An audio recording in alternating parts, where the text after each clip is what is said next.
Hello everybody, I'm Dr. Eric DiMartino from DiMartino Chiropractic in Chesterfield, and today we're talking about the different types of headaches that people experience. In all, there's over 100 different types of headaches, but we're going to talk about the four most common that people suffer from today. So the first are sinus headaches, and I'm sure many of you out there, if not all of you, have experienced sinus headaches at some point. They're typically caused by some sort of either allergy or some sort of sinus infection. So what happens is we have sinuses, throughout our skull, but the major ones are here behind our cheekbones as well as behind our forehead. And ideally, our sinuses, whenever we have mucus form, the mucus will drain down into our lymph system, and then our body will take that lymph out, through the different detox mechanisms. But what happens sometimes whenever we have an allergy issue or some sort of infection is that our mucous membranes, which are the linings of our mouth and our nasal passages, as well as our sinuses, those mucous membranes become inflamed. And when they become inflamed, they can start to swell, and they can actually swell enough that they block the drainage mechanisms for our sinuses. So what happens then is that mucus builds up, and it just builds more and more pressure because it can't drain, and that pressure, we just feel that behind our cheekbones, behind our forehead, and that's what a sinus headache typically is. The second type of headache are called cluster headaches.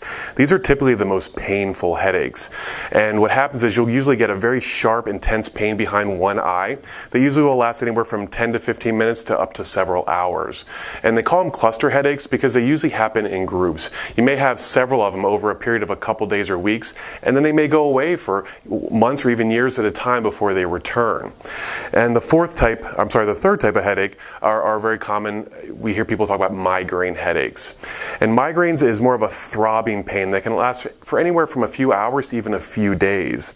Usually will also cause a significant amount of sensitivity to light or to sounds. And when people have these, they typically just want to go into a dark room, a quiet room, and just lay there with no sound because, again, they're very sensitive to sound or light.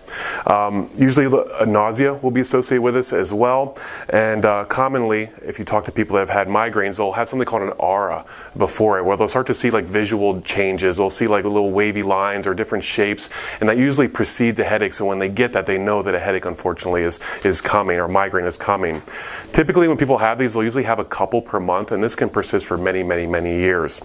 The fourth type of headache are called tension headaches. These are usually the most common headaches. When people complain of a typical headache, this is usually what they're experiencing.